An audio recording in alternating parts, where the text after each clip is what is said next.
കാക്കക്കറമ്പി. അവതരണം ഷിബു ജോസഫ്. രചന വിദ്യാവസൻ.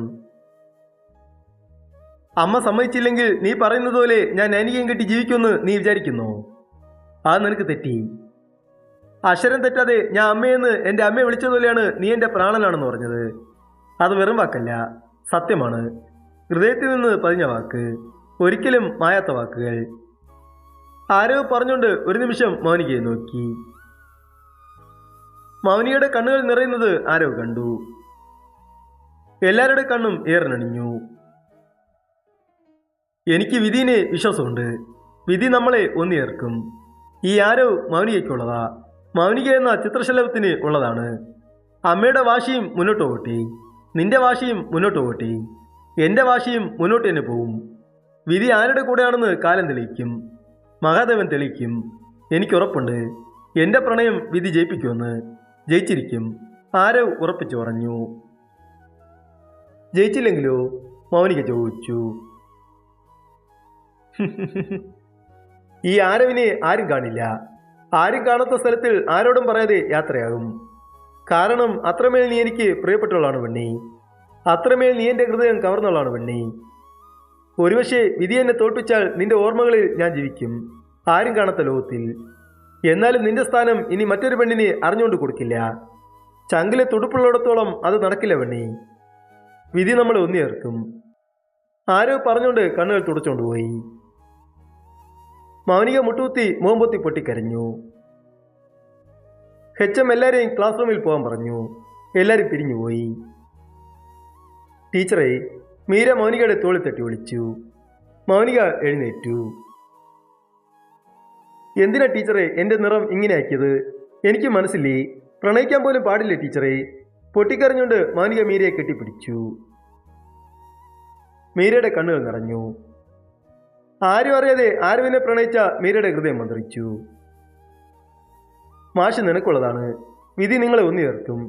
മനസ്സിൽ പറഞ്ഞുകൊണ്ട് മീര മൗനികയെ ആശ്വസിപ്പിച്ചു. ആരവ് വീട്ടിൽ കയറിപ്പോയി. മോനെ, മാലതി ആരവിൻ്റെ അടുത്തൊന്ന് വിളിച്ചു. ആരവ് തിരിഞ്ഞു നോക്കാതെ നിന്നു. ജാതകമെല്ലാം നല്ല ചേർച്ചയാണ്. നാളെ തന്നെ മുറപ്രകാരം പെണ്ണ് കാണാൻ പോവാം. സന്തോഷം കൊണ്ട് മാലതി പറഞ്ഞു. എതിർത്ത ശീലം ഇതുവരെ ആരവിനില്ല. അതാരോ പഠിച്ചിട്ടുമില്ല. മരവിച്ച എന്നോട് എന്തിനാ അമ്മേ അനുവാദം ചോദിക്കുന്നത്? അമ്മയുടെ സന്തോഷം എന്തോ അത് നടക്കട്ടെ. വിധി എന്നുണ്ട്, അതമ്മ മറക്കരുത്. ആരോ മുൻ കൊടുക്കാതെ പറഞ്ഞുകൊണ്ട് പോയി. മാലതി ഒന്നും മിണ്ടാതെ മാളുവിനെയും വൈശുവിനെയും നോക്കി. അവരും മൗനമായി നിന്നു.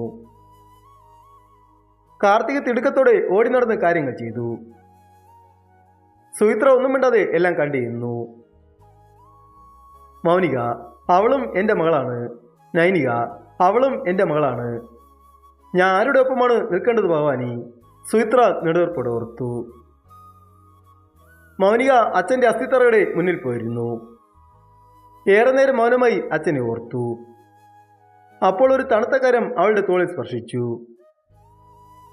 അച്ഛാ, മൗനിക വിളിച്ചുകൊണ്ട് തിരിഞ്ഞു നോക്കി. ആരും അവിടെ ഇല്ല. മൗനികയുടെ കണ്ണുകൾ നിറഞ്ഞു. അപ്പോൾ തണുത്ത കാറ്റ് മൗനികയെ തലോടി. അച്ഛാ, ഈ മോള് തോറ്റുപോകും അച്ഛാ. ആദ്യമായി ഞാൻ സ്വപ്നം കാണാൻ തുടങ്ങിയ ജീവിതം കൈവിട്ട് കളയാൻ തോന്നുന്നില്ല അച്ഛാ.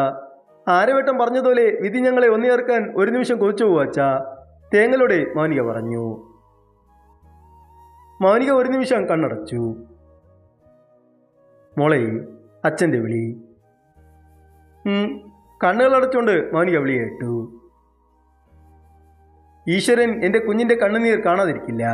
നല്ലതേ വരൂ. മോള് മിടിക്കുക. 4 പേർ അറിയുന്ന ഒരു ഗായികയാകണം. സമൂഹം എൻ്റെ മോളെ അംഗീകരിക്കും. അത് ഈ അച്ഛനെ കാണണം. അച്ഛൻ്റെ ശബ്ദം നിന്നു. അച്ഛാ, മൗനിക പെട്ടെന്ന് കണ്ണുകൾ തുറന്നു. മൗനിക അങ്ങ് നോക്കി. അച്ഛൻ്റെ ആത്മാവ് അവളുടെ അടുത്തുണ്ടെന്ന് അവൾക്ക് മനസ്സിലായി. മൗനിക മുഖം തുടച്ച് ശ്വാസം മേലോട്ട് വലിച്ചു വിട്ടു. എനിക്കും ജീവിക്കണം. മാഷ് പറഞ്ഞതുപോലെ വിധി ഒന്നിയേർക്കും. കാത്തിരിക്കും ആ നിമിഷത്തിനു വേണ്ടി. മൗനിക ഉറപ്പോടെ പറഞ്ഞുകൊണ്ട് എഴുന്നേറ്റു. ആരവും കുടുംബവും നൈനിയെ കാണാൻ വന്നു. മൗനിക പുറത്തുനിന്ന് ഹാളിൽ കയറിയതും ആരവിനെ കണ്ട് കണ്ണുകൾ തമ്മിലുടക്കി. ഇത് കാണുന്ന മാലതി, മോൾ എവിടെ പോയതാ? ഇതൊക്കെ എൻ്റെ ബന്ധുക്കളാ, ഏട്ടൻ ഏട്ടത്തി പിള്ളേരൊക്കെ മാലതി പരിചയപ്പെടുത്തി. അച്ഛൻ്റെ അടുത്ത് പോയതാ. മനസ്സ് കലങ്ങുമ്പോൾ അച്ഛൻ്റെ അടുത്ത് പോയാൽ ഒരാശ്വാസം, അച്ഛൻ കൂടെയുള്ളതുപോലെ ഒരു തോന്നൽ. മൗനിക ഇടങ്ങളിട്ട് ആരവിനെ നോക്കിക്കൊണ്ട് പറഞ്ഞു. അത് നല്ലതാ, ചിരിയോടെ മാലതി പറഞ്ഞു. ആരവ് മൗനികയെ നോക്കിക്കൊണ്ട് ദൂരെ നോക്കി. സുമിത്ര ഒന്നും മിണ്ടാതെ എല്ലാം നോക്കിയിരുന്നു. ജാതകമൊന്നും നോക്കണ്ടേ? ജോത്സ്യനെ വിളിക്കണ്ടേ? സുമിത്ര പെട്ടെന്ന് ചോദിച്ചു. അതൊക്കെ നോക്കി, മോൾ അയച്ചു തന്നു കുറിപ്പിനെ, മാലതി പറഞ്ഞു. ഓ, അതൊക്കെ നടന്നോ? സുമിത്ര തലയാട്ടിക്കൊണ്ട് നൈനികയെ നോക്കി. നൈനിക നാണത്താൽ തല കുനിച്ചു. നല്ല ചേർച്ചയാണ്, നല്ല പൊരുത്തം. ഇതുപോലെ ഒരു ജാതകവും ഇനി ചേരില്ല, അത്ര നല്ല ചേർച്ചയാണ്, മാലതി പറഞ്ഞു. മൗനിക ഒന്നും മിണ്ടാതെ തന്റെ മുറിയിൽ പോയി കഥ കടച്ചു. ആരവിന്റെ കണ്ണുകൾ നിറഞ്ഞു. എല്ലാവരും അവിടെ സന്തോഷത്തിൽ ചിരിയും കളിയുമായി. നൈനിക ആരവിനെ സംസാരിക്കാൻ പുറത്തു പോകാൻ പറഞ്ഞു. മനസ്സില്ല മനസ്സോടെ ആരവും അവളുടെ കൂടെ പോയി. മൗനിക ജനൽ തുറന്ന് പുറത്തു നോക്കി. ആരവ് ഒന്നും മിണ്ടാതെ നിൽക്കുന്നു. നൈനിക എന്തൊക്കെയോ സംസാരിക്കുന്നു. ഇതൊക്കെ ജനാലയിലൂടെ മൗനിക വേദനയോടെ നോക്കി. എല്ലാവരും യാത്ര പറഞ്ഞുപോയി. നൈനിക നല്ല സന്തോഷത്തിലാണ്. പക്ഷെ നീർന്ന ഹൃദയം അകത്തുണ്ടെന്ന് ആരും ശ്രദ്ധിച്ചില്ല. മൗനിക അടുത്ത റൗണ്ട് സ്റ്റാർ സിംഗർ പ്രോഗ്രാമിലോട്ട് പോയി. എല്ലാവരും പാടി അരങ്ങ് തകർത്തു. അവസാനമായിരുന്നു മൗനികയുടെ പാട്ട്. മൗനിക വേദിയിൽ എല്ലാവരുടെയും മുന്നിൽ വന്നിരുന്നു. മൗനിക വന്നതും എല്ലാവരും കൈകൾ തട്ടി വരവേറ്റു. സുഖമാണോ? MG ശ്രീകുമാർ സ്നേഹത്തോടെ ചോദിച്ചു. മൗനിക പുഞ്ചിരി മാത്രം കൊടുത്തു. ഈ പുഞ്ചിരിയിൽ എന്തോ ഒളിഞ്ഞിരിപ്പുണ്ടല്ലോ അല്ലേ? ശരത്ത് കളിയാക്കിക്കൊണ്ട് ചോദിച്ചു. അപ്പോഴും മൗനിക ഒരു പുഞ്ചിരി കൊടുത്തു.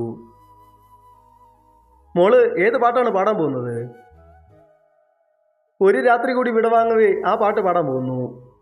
മൗനിക പറഞ്ഞതും എല്ലാവരും നിശബ്ദരായി. മൗനിക പാടാൻ തുടങ്ങി.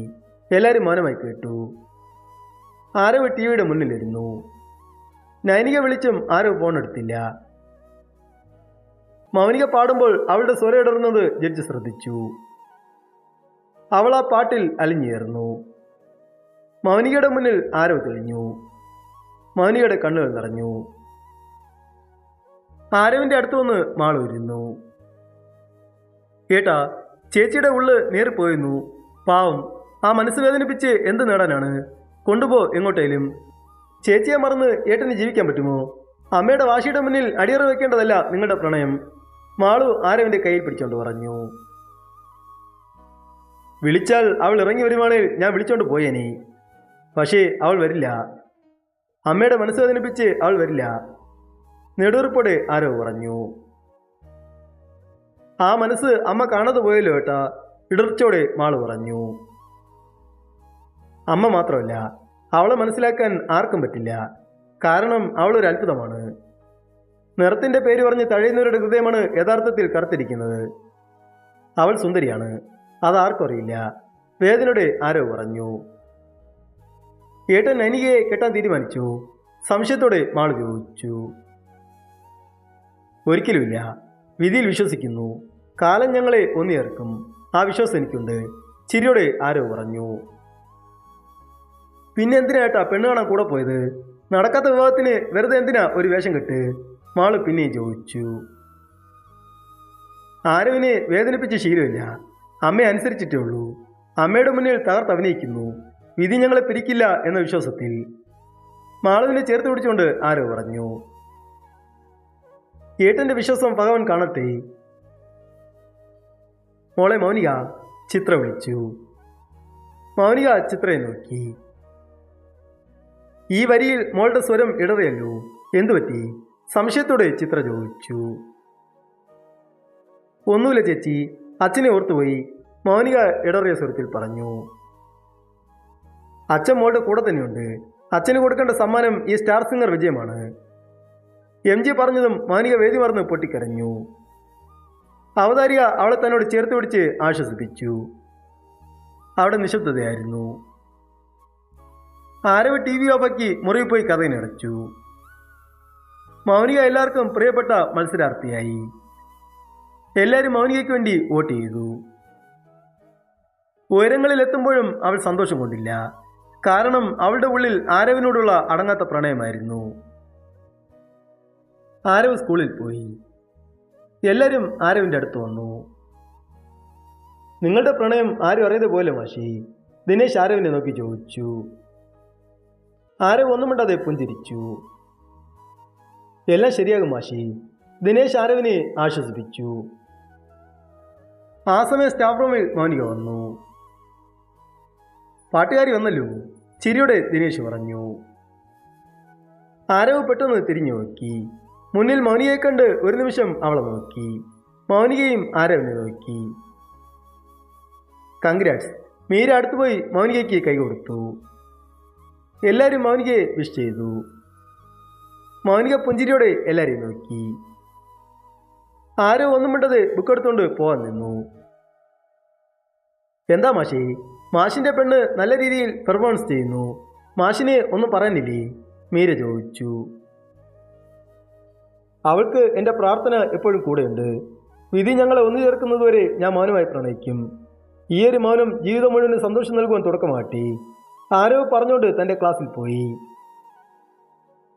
നീ ഭാഗ്യം ചെയ്ത പെണ്ണ, പ്രാണനേറെ സ്നേഹിക്കുന്ന ഒരാളിനെ തന്നെയാണല്ലോ കിട്ടിയത്. വിധി നിനക്ക് എതിരാകാതിരിക്കട്ടെ, മീര പറഞ്ഞുകൊണ്ട് പോയി.